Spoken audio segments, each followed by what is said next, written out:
Well, hello, our fellow friends, our fellow neighbors, and our fellow shining stars.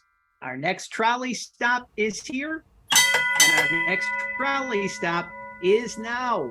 Welcome back to another all-new episode of PR from the Heart's children's book spotlight series. To be precise, we have reached episode number 168. That is the 168th trolley stop here at PR from the Heart and the Children's Book Spotlight Series. My name is John Masiulionis, the manager of PR from the Heart. And of course, we never travel alone here on the Children's Book Spotlight Series.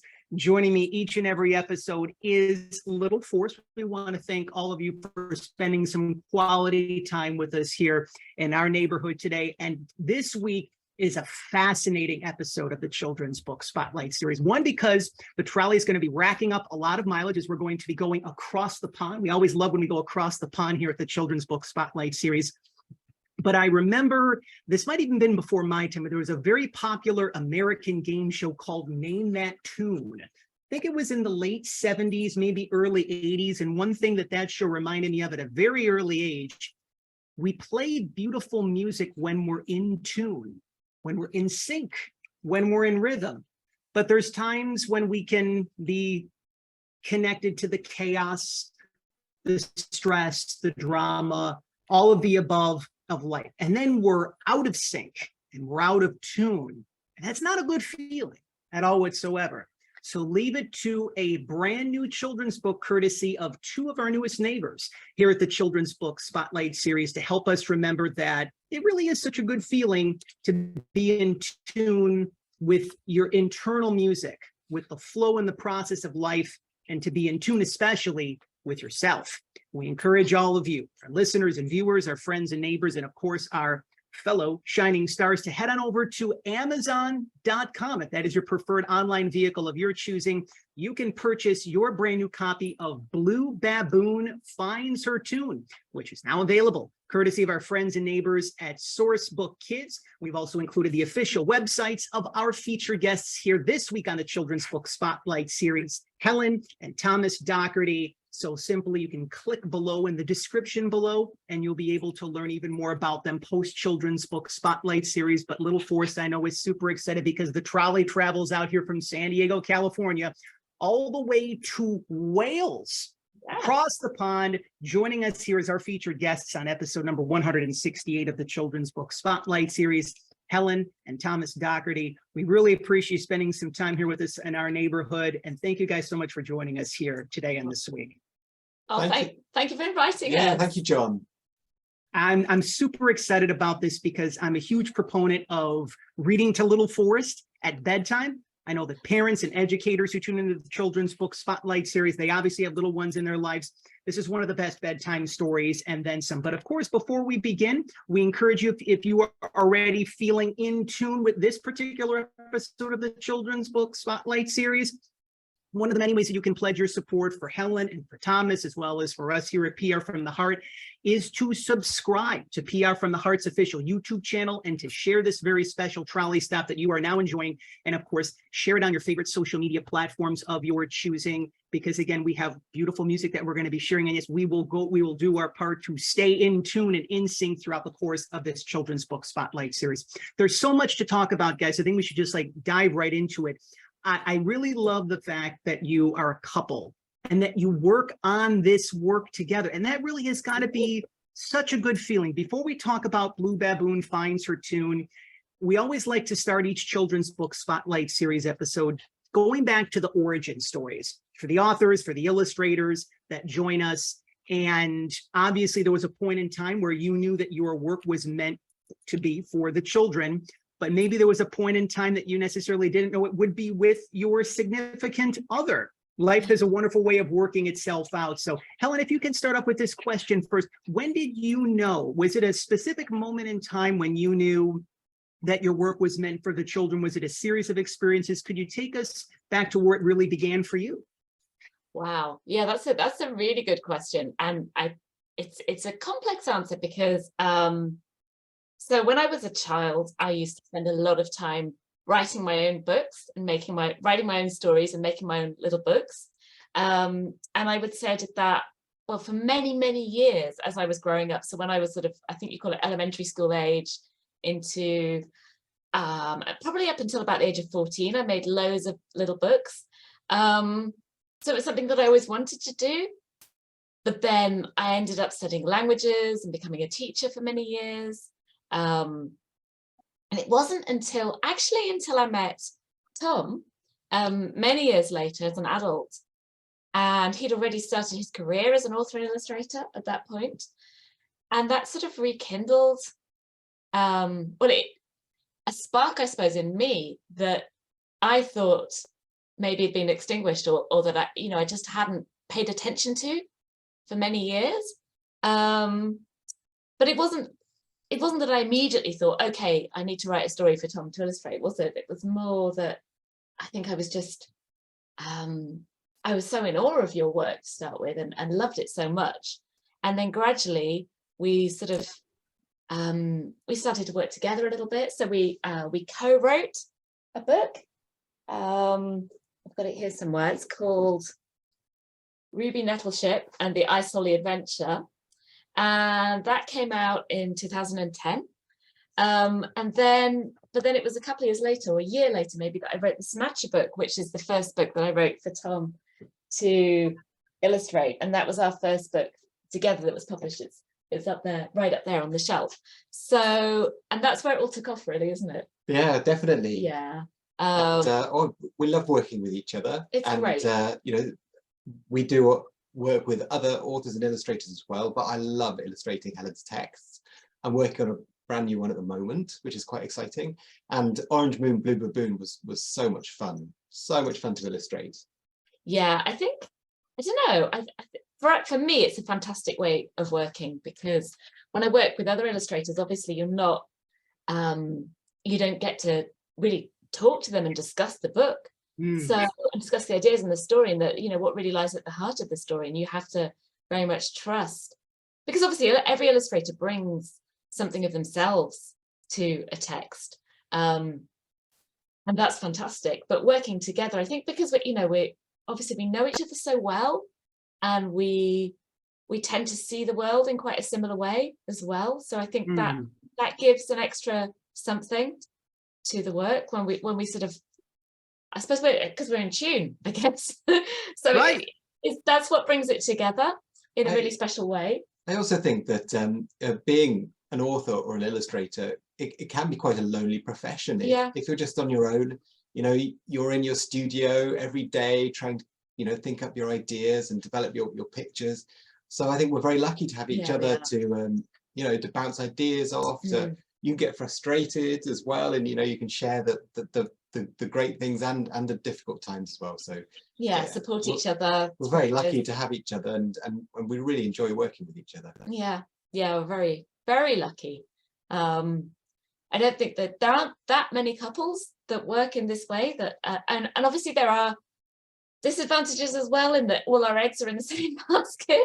But then on the other hand, there's so many amazing advantages. And just sometimes I have to pinch myself, think we've really done it. We've created all these books together, and it's quite an amazing thing to have done. For me, it's my second career, because, as I said, I was a teacher for many years. So this is my second career, really. And you worked in computer graphics initially, didn't you? I went to art college, and I've always loved drawing. I'm dyslexic, so I struggled with reading when I was at school, but I loved having stories read to me by my mum. And she took us to the library as well. And there I discovered picture books and comic books. And, I got started, getting really interested in stories by looking at pictures originally. So maybe it's not surprising that I ended up, being an author and an illustrator and illustrating other people's work as well. So I love the way that you can put words and pictures together to tell a story. So both of you truly make a great team. And Thomas, if you can field this next question, Helen, I think that you had briefly communicated and shared this already, but the passion and the heart and the intention that you bring to your work, it's very clear. It's very clear in the words. It's very clear in the illustrations. Being able to work with your wife, being able to work with Helen, could you really just, even if it's possible, to encapsulate the joy, how much that this brings? Obviously, you have the abilities to work with other authors as well, too, but how much joy does this bring you, knowing the fact that you're bringing joy to the lives of children and that you're bringing joy to your own life and the life of your family at the same point in time? It's kind of like winning the lottery every day. It's a wonderful experience. We get so much pleasure from receiving the co-editions of our books when they've been translated to other languages, and some of our books have been translated, I think, in over 28 languages. So, and just to imagine all those children all over the world enjoying our stories and our pictures is quite something, really. It's quite humbling. And I think one of the lovely things is when we receive messages as well from people telling us how much their kids enjoy our books. I mean, sometimes even quite to a sort of almost an extreme level. Like, I remember we heard from that a mum who said that her son had become slightly almost obsessed with one of our books, to the point that she had to read the same book to him about 4 times a week for the last 2 years. I was like, really? But you know, and then he'd done these amazing drawings. They were beautiful, and they were just incredible. He'd done these amazing pictures inspired by Thomas's artwork. And of course, so that's an incredible thing. That, wow, you know, you put these things out into the world and you don't know how they're going to be received. You put your heart into it, but you don't know whose heart it's going to touch. So it's wonderful. It's wonderful hearing from people, and social media makes that so much easier. Yeah, and people can find us and get in touch with us. So yeah, we really appreciate it. Absolutely, it's a wonderful thing. But I think for us, when we go into like a school, like I did this week, you go into an elementary school and you work with the children directly, and you see their direct responses to the stories. That's even more special in a way, because it's a sort of immediate response, and they feed back to you exactly how they feel in the moment. As you're telling the story, you can see it all written on their faces, you know, the suspense. Oh, what's going to happen now? And then the relief when everything goes okay at the end of the story, you know. Yes. And you engage them with the characters as well. And I always like to discuss the sort of moral dilemmas in my stories with the children. And sometimes I stop in the middle of the story and ask them, you know, what do you think this character should do now? Or why do you think they did that? And it's so interesting to hear what they say. And being able to obviously have that in-person experience. Thankfully, we're on the other side of the pandemic. And obviously, you know, we're really doing our part as parents and caregivers and educators to maybe not necessarily make up for lost time, but to truly make the most of every moment. So I'm super excited for the both of you that you're having the opportunities to get into schools and to be able to share your message. It's so nice, one of the things that I wanted to touch upon before we dive into the pages of Blue Baboon Finds Her Tune, you're very accomplished. Award-winning author, illustrator, and it's very easy to think you have it made in the shade. And one of the things, because we have the opportunities here at the Children's Book Spotlight series to interview some of the top award-winning and best-selling children's authors in the world of children's literature, and we're all human. We all experience challenges, difficulties, obstacles, problems, stressors, troubles, and worries. But one of the things that I could also tell from your work is that, and in our conversation as far as that, you're very grounded and you're very humble. So the question that I have is that what were some of the specific challenges along your path, whether it be specifically with regards to Blue Baboon Finds Her Tune, or even early on in your career? What were some of the major challenges, if you feel guided to share, of course, that you experienced on your path? And what were some of the things that helped you to move through to the other side of those challenges and get through to the other side? That's a good question. I would say that the first thing I think to be said is that the world of children's picture books is actually a very competitive industry, and doesn't matter how talented you are. Yeah. There are so many wonderfully talented and brilliant books out there. So, you know, to find a space for yourself is difficult, and not every book that you produce, even if you put everything into it, you cannot guarantee that it will be picked up on or you know, distributed in the same way that other books have.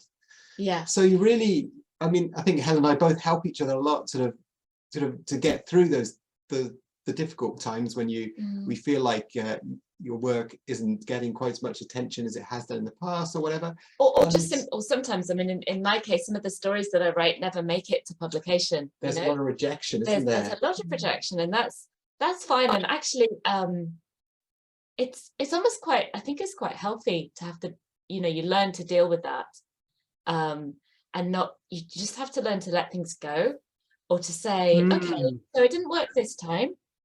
I'm just going to put it aside, and who knows, in a few years' time, maybe someone else will pick it up. So to give you an example, there's a story that I wrote a few years ago, and my agent sent it out to various publishers, and for whatever reason, it wasn't right for them. And I always respect that, it's a publisher's decision at any given moment whether or not they want to publish that particular story, and that's fine. They have their reasons, and you just you let go. But then you also feel, well, I've spent months working on this. There's always a bit of frustration and disappointment, and you have to just pick yourself up and say, okay, I'm just going to put that behind me now, move on to the next thing.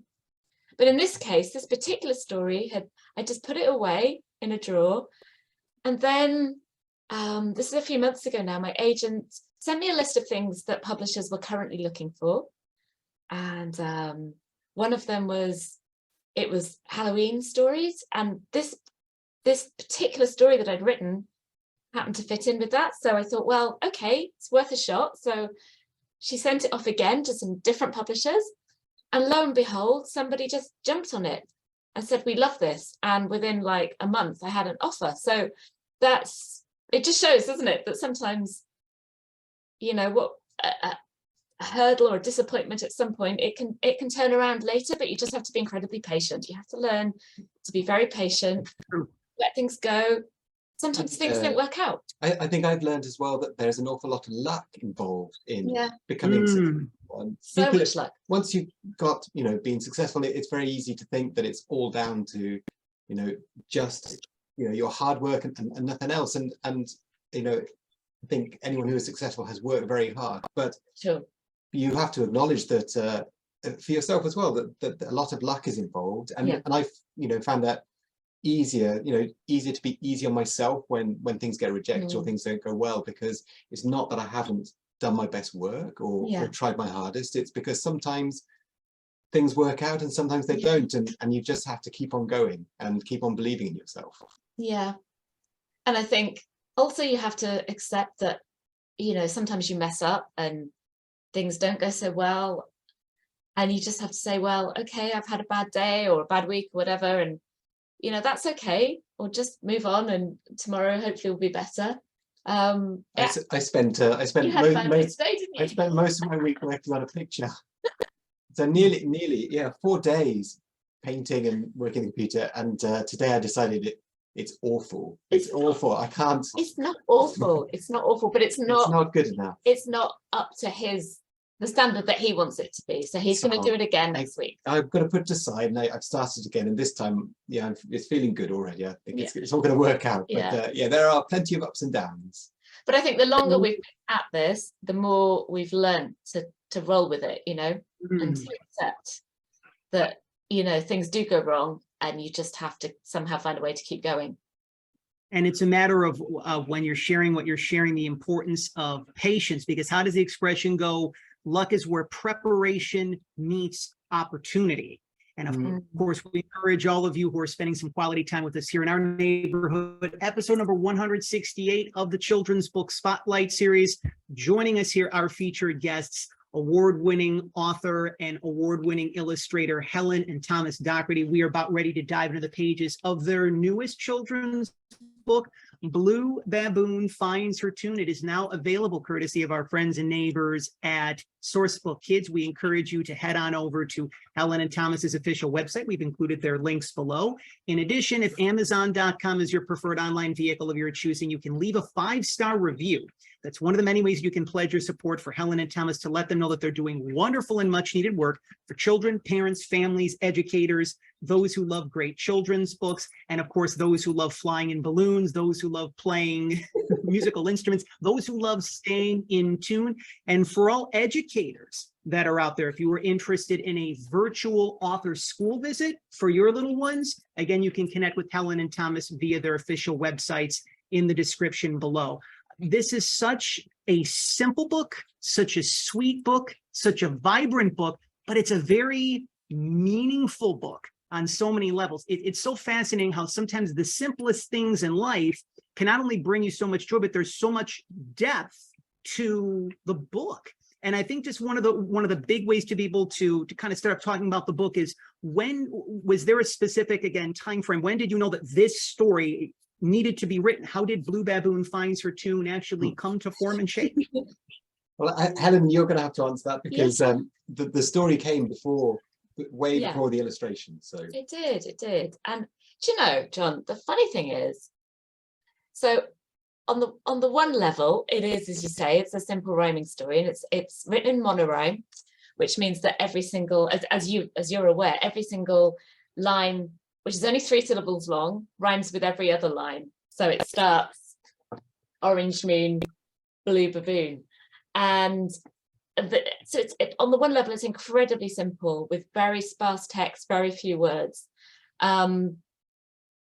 On another level, it's I think it's quite a personal book in a way, because I don't think that came to me immediately, but sometimes when you're writing, it's almost as if you're writing something that you're not even consciously aware of at the time, and then you sort of realize afterwards that you've written about something that was quite personal to you. Does that make sense? That it does, yes. Yeah. So the very first inspiration for this was actually the amazing harvest moon that we have. So we're very lucky. We live by the sea, as maybe you do as well. And we're looking across Swansea Bay, and around about the end of August, beginning of September, we get these incredible harvest moons, which are sort of beautiful orange color, and they come up over the horizon, and they're like a beautiful orange, almost like a balloon actually, or a globe in the sky. And one day the words orange moon, blue baboon just popped into my head, and I didn't know where they'd come from, and I just started riffing on that, and that's how I found my way into this story. And I thought, well, that would be a real challenge to try and write something that had this very simple rhyming structure, that's written in monorhyme. And as I started writing it, I think maybe that's when I realized that it was going to have these different levels to it. So it's on the one level, it's about a simple story of this creature, the blue baboon, who starts playing a musical instrument, but unfortunately she's out of tune, and this annoys all the other animals, and they take the bassoon off her, and she's sort of sad and feeling a bit lost and a bit wet as well. And then she ends up going on this magical adventure in a hot air balloon, taking the bassoon with her to a distant dune where she sits and plays all on her own. And then, of course, the twist is that this green baboon turns up and starts to croon, and he's out of tune as well. And then there's a sort of happy tune at the end because they found each other. And of course, the other animals catch up with them at the end, and they've all sort of, they've reconnected with each other. And I think most importantly, they've accepted her and her tune for who she is, who Blue Baboon is. And I think Blue Baboon's accepted herself. She's accepted herself, which is really important. But I think what I was saying earlier about how you can write different levels into a story, I think maybe looking back, when I was a child, I often felt a little bit out of tune. I think that's such a common experience, isn't it? That maybe you feel you're a little bit different to your classmates. In my case, I always had my head in a book. And I used to, like I said, I used to write all these little stories, and I was always doing drawings, and maybe felt a bit different from other kids. And it wasn't really until I was quite a lot older, that maybe in my adolescence, that I made some friends that I really clicked with, you know, the friends that I still have now, the friends for life. It took me a while to find them. And the ones that I was really in tune with. So I think maybe that's reflected in the story at some level as well, a sort of almost autobiographical experience that when I was writing, I didn't even realize I was putting in there. So I hope it gives some reassurance to children who are maybe feeling a little bit like that, because we don't always feel in tune with those around us, do we? And sometimes that can be quite an alienating feeling, you know. And it's about having the courage to accept that you are who you are, and that's okay, and you don't have to change to fit in with the others around you. You can keep playing your own tune. And in this case, eventually she finds someone else that she is in tune with, or out of tune with, and then the others all join in at the end. And I wanted to give that sort of reassuring feeling at the end of the book.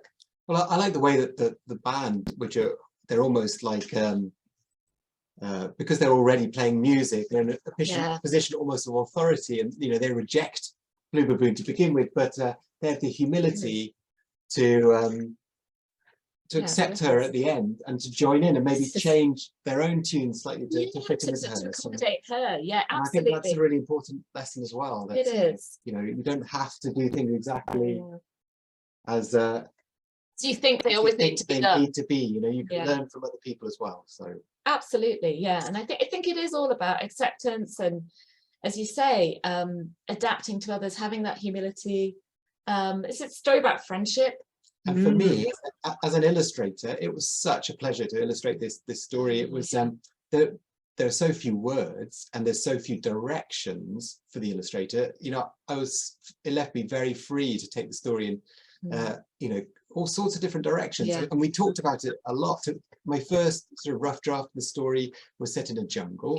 I think that was the sort of, we decided that it was going to be, you know, all animals, obviously playing the instruments and stuff. But quite soon, I really thought it'd be fun to set it in maybe a more contemporary situation, an urban environment, you know, somewhere that children could really relate to, all those kids that grow up in cities. And I had memories of being in city parks at night as well.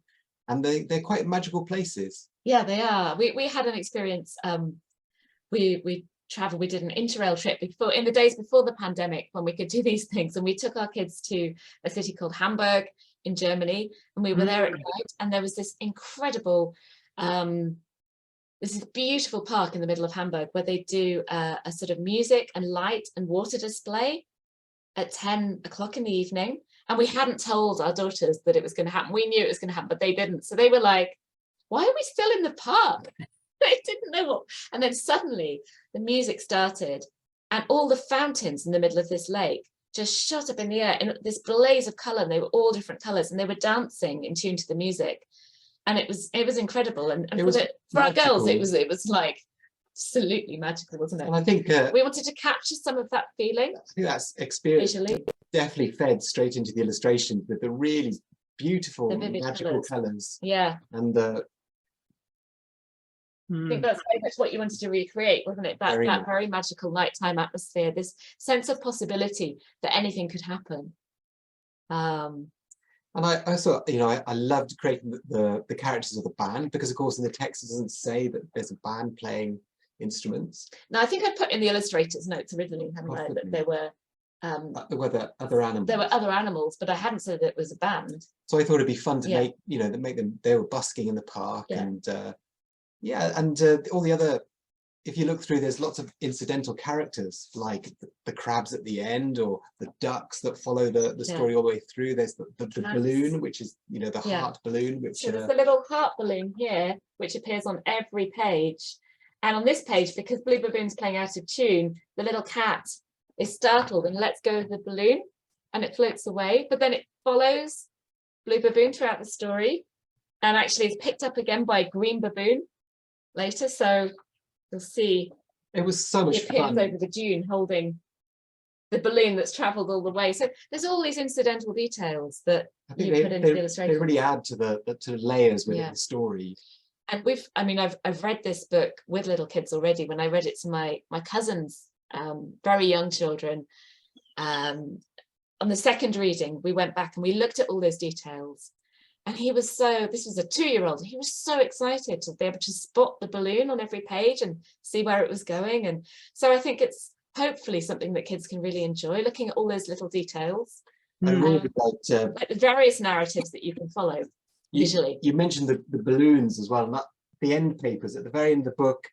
It's a page without words, And it was lovely to bring all the characters together back together in the story, and they're all flying off on their own journey, a new adventure. Who knows where? Who knows what they'll get up to? But yeah, it's fun. You know, it'll spark kids' imagination as well, because that's very much what we wanted to do with this book. That was actually my favorite illustration spread. So I'm actually glad you held that up, Thomas, because it's such a beautiful, again, like I can just envision little ones around the world having this story read to them at bedtime. Somewhere in the world right now, someone is reading, a family is enjoying Blue Baboon Finds Her Tune. It's just a beautiful image. You've got all the animals together in the balloons, and they're flying off to their next adventure, wherever that may be.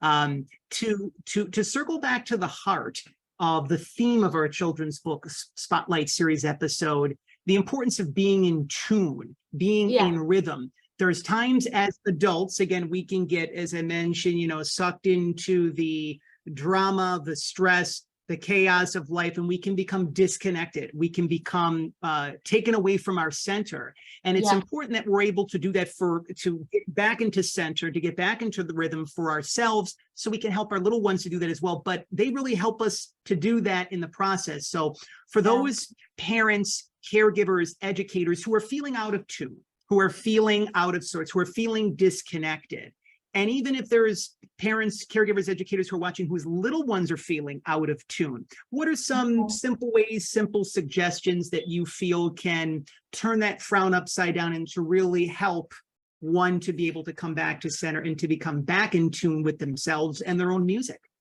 Oh, well, that's a difficult question to answer, because I guess it can be very different depending on who you are. I certainly, I love going out and walking. You know, I like a change of scenery and being outside, and that in nature is a wonderful way to find yourself again, isn't it? But even when I've lived in cities, it was you know, I found that, you know, when things were difficult, just go out and have a change of scenery, go somewhere interesting, somewhere new. That always really helped me to and the kids just love it, you know, attention, don't they? They like to do something special with you. Last night it was just me and our youngest daughter, and we sat down and played a board game that, you know, there were no screens or anything, something that we hadn't done for a while. That was a really special moment. I think you know, anything you can do to connect with others as well.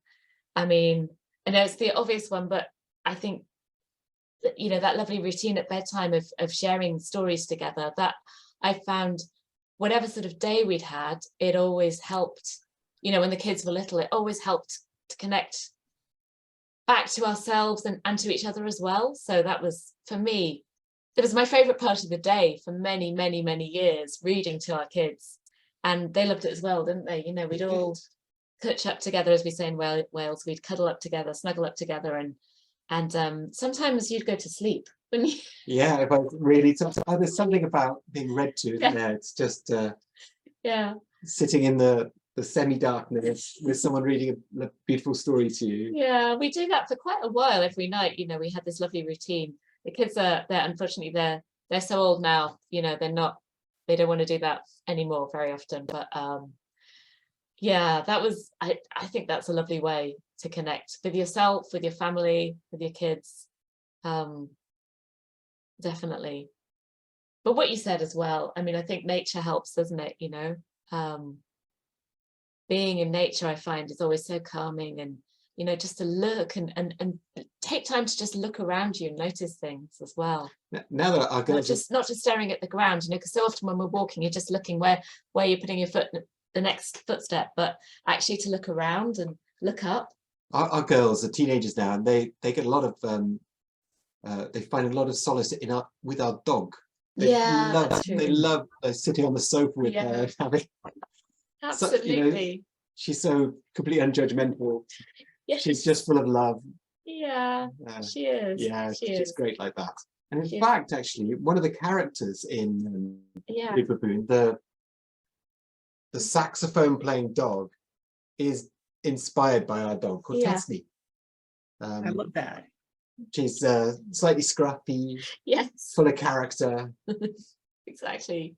It's so beautiful how there's a lot of your own personal experiences a lot of your relationship with yourselves, with your family, that are interwoven into Blue Baboon Finds Her Tune. And I find that so special that you're able to kind of integrate that into your own song, so to speak, in the process. We're beginning to wind down our time with our featured guests here on episode number 168 of the Children's Book Spotlight series. Award-winning children's author and illustrator Helen and Thomas Docherty. We have just dove I think we've dove into the pages of Blue Baboon Finds Her Tune, courtesy of our friends and neighbors at Sourcebooks Kids. You can head on over to Amazon.com if that's your preferred online vehicle of your choosing. You can leave a 5-star review. Again, one of the many ways that you can pledge your support for Helen and Thomas to let them know that they're doing wonderful and much needed work for children, parents, families, educators, those who love great children's books. If you are a teacher, principal, librarian, and you're interested in a virtual author school visit with Helen and Thomas, you can connect with them via their official websites below. And we've also included their social media platforms as well, so you can continue this conversation going post Children's Book Spotlight series. 2 final questions before we conclude our time here together, guys, is that everything in life is a learning experience. And every day, it's kind of like we're still in school every day. You know, there's this misconception that, okay, when we're done with high school, that's it. Or when we're done with college, that's it. Or when we're done with grad school, that's it. And then sometimes you can go on to higher academia, different sorts of degrees and whatnot. But every day we learn. And there is no doubt that Blue Baboon Finds Her Tune taught you. So how has this story, the creation, the promotion of it, the characters, what has Blue Baboon Finds Her Tune taught you about yourself and taught you about life? Oh, wow, what a question. I'm going to start by saying I really wanted to try, it felt like a slightly different sort of story to the other stories that Helen and I had done together, because the text was so short, it was so, it was quite powerful, and I wanted to try a slightly different way of illustrating it. I wanted the illustration to be a bit more simple, sort of flattened out, less perspective, and so that's what I tried to change slightly the style and make it really luminous and a lot of pattern and a lot of light, and so I learned an awful lot. And I think also it's given you confidence to take that style forward. Without a doubt. Projects. Yeah, now it's, you know, it's opened up new possibilities of working as well. So that, you know, I've got a lot out of illustrating Blue Baboon. I'm really proud of it. They're some of my favorite illustrations that I've done. Yeah, I agree. I love them as well. I think it felt quite liberating working on this book, I think, for both of us in a way, because for me, because it was literally the shortest text I've ever written, and it's actually made it to publication. So it's made me think, well, I don't always have to overcomplicate things, you know? Sometimes you can keep things simple and still tell a good story. So maybe that's what I learned from it. And also for you, it just gave you the opportunity, as you said, to try a new style, to express yourself in a different way. I think we both felt that we were expressing ourselves in a different way with this book. So that was a learning experience for us both, and I think a very positive one. Positive. Yeah, and then, you know, it's been amazing. Like I think Amazon chose it as one of their top 20 books of 2022, which was really incredible for us. And it, you know, it's got some really great reviews as well, hasn't it? It's and one of Tom's illustrations was actually featured in the Wall Street Journal. This illustration was featured, so that was amazing and something we wouldn't have expected. No, so yeah, so we just hope that it's brought us a lot of joy working on Blue Baboon, and we just hope that joy is conveyed and that other people feel it as they read it, hopefully all around the world. Yeah. Well, little Forrest has enjoyed Blue Baboon Finds Her Tune, and of course, when little Forrest enjoys a children's book that we feature here in the Children's Book Spotlight series, he always gives it 2 paws up. so to speak. If you remember the American film critics Siskel and Ebert, they would always give 2 thumbs up. Well, Little Right. Forrest likes to give 2 paws up. One of the ways that we always close out children's book spotlight series episodes, and I feel this is a perfect way to conclude our time together today. I feel that we all have the abilities to bring to form and shape our dreams, our goals, our desires, our ambitions, and we have the abilities to encourage our friends and neighbors on our path to do the same. And one of the ways that we always like to kind of keep that energy flowing here on the Children's Book Spotlight Series, we're big Disney fans here at PR from the Heart in the Children's Book Spotlight Series. So we go back to one of our favorite Disney animated classics. We go back to the year 1992, was a great year. I think I was 11, if I'm not mistaken. We go back and we remember the late Robin Williams. We remember the Genie of the Lamp, and we remember Aladdin. So we have a little segment that we like to call 3 Wishes. So yes, we always carry the trusty genie lamp here at the Children's Book Spotlight Series wherever we go. Helen, Thomas, you've given so freely, so kindly, so lovingly from your hearts to children, parents, families, educators, those who love great children's books. You've given a lot, so I feel like it's your time to receive. So Helen, you're being given 3 wishes. Thomas, you're being given 3 wishes. Now, people who come aboard the Children's Book Spotlight Series, they always like to think that it's just an interview, and then they get to this particular point and it's like, wow, we're getting 3 wishes. So not only is there 3 wishes, it's 6 wishes between the 2 of you. I think the only automatic disqualifiers are you can't make someone fall in love with you, and you can't ask for more wishes. Those are the only 2 automatic disqualifiers. So what would your wishes be? Thomas, starting off with yourself. Oh, well, on a very personal level, I think I would wish for endless cups of tea, so that I was never, so that wherever I was in the world, I would not be without a cup of tea. That would keep me going. And I think I'd definitely wish, I like things to be peaceful and quiet, and I'm not a big fan of conflict. So I definitely I'd wish for peace, I think. Oh, yeah. Yeah. And I think I would also wish for a green future for my children, because I'm really into alternative energy, and yeah, I think that's what I would wish for. Yeah, I think I would join you there. I mean, I think because we have children, you can't help but wish for things for them as well. But, you know, the things for us, but there are also things for our children, and for everyone's children, you know, for future generations. I'm definitely with you on that. You know, I want them to live in a world that's safe, that's peaceful. I want them to have, without getting too deep, I want them to have a future, you know. So yeah, I think I'd probably, there's so many things to wish for, aren't there? But I think probably with you on that, I'd want them to, I'd want to wish for, yeah. Can I wish for something for you? What? Go on then. An endless supply of dark chocolate. Dark chocolate. Okay, on a very personal level, an endless supply of dark chocolate would be good. And broccoli, that's my other thing. I got a bit of a broccoli habit. Yeah.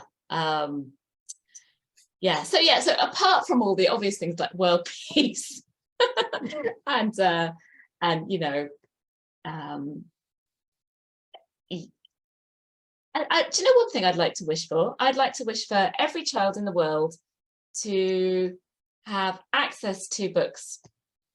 So whether that be through a library or to own their own books, but to have access to books, I think that would make a huge difference to so many children's lives. And there are so many children that don't have that. So that is definitely something I would wish for.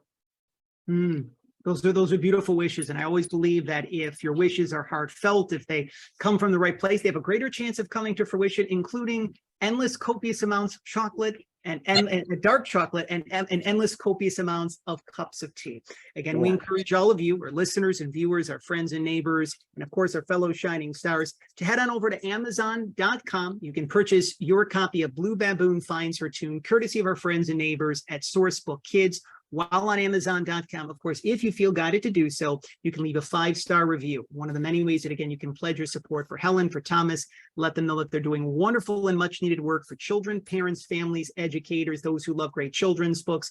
You can also check out more of their other children's books, the Storybook Night, snatch a book as well. You can leave 5-star reviews for those if you feel guided to do so as well, if that's something that feels in resonance and in alignment with you. And of course, for all teachers, principals, librarians, all educators, if you're interested in facilitating a virtual or in-person author school visit, depending upon wherever you are in this beautiful world of ours, you can connect with Helen and Thomas via their official websites. We've included them in the description below.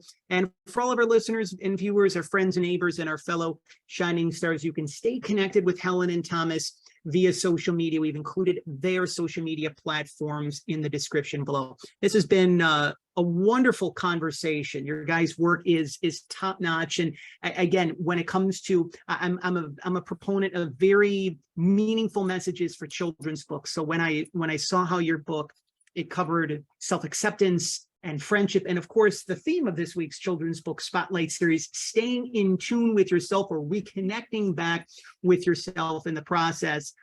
This is some little Forrest and I felt really guided to share. So continued success. Happy New Year to the both of you. And little Forrest and I, we really appreciate you spending some time with us here as our featured guests on the program this week. Really enjoyed it. We Yes. really enjoyed it. Thank you so much for inviting us. Thank you, John, and thank you, Forrest. Yes. Have a lovely rest of the day. Well, raise your hand if you have had fun on episode number 168 of the Children's Book Spotlight series. We see hands from myself, we see paws up in the air from little Forrest, and we see hands from the little ones on screen. That means mission accomplished, job well done. We did, of course, want to be mindful and respectful of Helen and Thomas's time here today. So we're closing things out here solo to officially conclude episode number 168 of the Children's Book Spotlight series. If this message, these messages that we have been sharing as part of episode number 168 of the Children's Book Spotlight series, the message, the heart of Blue Baboon finds her tune. If these messages have inspired you, if they've lifted your spirits, if anything you can say, John, little Forrest, Helen, Thomas, I now know that I can stay connected to my rhythm. And I know that I can stay in tune with myself and be connected to the flow of life. We encourage you, if you haven't had the opportunities to do so, to subscribe to PR from the Heart's official YouTube channel and to share this very special trolley stop that you have been enjoying. That is episode number 168 of the Children's Book Spotlight series. But fear not, there are many more magical trolley stops to come throughout the months that are ahead, because 2023 is just getting started. So if you are a children's author, if you are a children's illustrator, if you are a middle grade author and you would like to share your inspiring story and the release of your brand new children's or middle grade book and become a featured guest on the Children's Book Spotlight series in the process, we encourage all of you to be able to head on over to our official website, prfromtheheart.com, and stay connected with us. You can reach out to us via any of our social media platforms that you now see on screen. Facebook, Twitter, Instagram, all at PR from the Heart. We are super excited because we have forthcoming editions of the Neighborly Reviews bookcast just around the corner. If you are new to PR from the Heart, we are so blessed and fortunate and grateful to spend some quality time together each and every month, that you remember him and you love him as the beloved Mr. McFeely on the long-running popular children's television program, Mr. Rogers' Neighborhood. We know him and we love him as David Newell. David joins me each and every month on PR from the Heart's Neighborly Reviews bookcast, and together we deliver the newest heartfelt reviews from the newest empowering reads from the shining stars in the kidlit community right here at PR from the Heart. So if you are a children's author or illustrator and you would like for your new book to be shared and reviewed on a forthcoming edition of PR from the Heart's Neighborly Reviews bookcast, you know how to connect with us via our official website, prfromtheheart.com, or any of our social media platforms, all at PR from the Heart. And of course, we look forward to seeing how we can be of service to many of you throughout 2023. So again, if you are a children's author or a middle grade author, and you are looking for dedicated PR support to be able to help you share your inspiring story and the release of your brand new children's or middle grade book through the media, if you are looking to facilitate a featured television interview or interviews in a city or cities of your choosing, if you're interested in facilitating a book media tour in a city or cities of your choosing, and again, for more information on forthcoming editions, especially for all parents, caregivers, and educators right here in the San Diego area, for more information on the story time with Mr. John and Little Forrest, you can head on over to our official website, prfromtheheart.com. You can schedule your courtesy connection call and let us see how we can be of service to you. Again, if you are looking for dedicated PR publicity support for the release of your brand new children's book or middle grade book in 2023. Again, one final time, we were really excited, and we still are, that Helen and Thomas Docherty gave us some of their free time to share and dive into the pages, all of us together, their brand new children's book, Blue Baboon Finds Her Tune, courtesy of our friends and neighbors at Sourcebooks Kids. Again, you can pledge your support for Helen and Thomas by leaving a 5-star review. One of the many ways, again, that you can pledge your support to let them know that they're doing wonderful and much needed work for children, parents, families, educators, and those who love great children's books.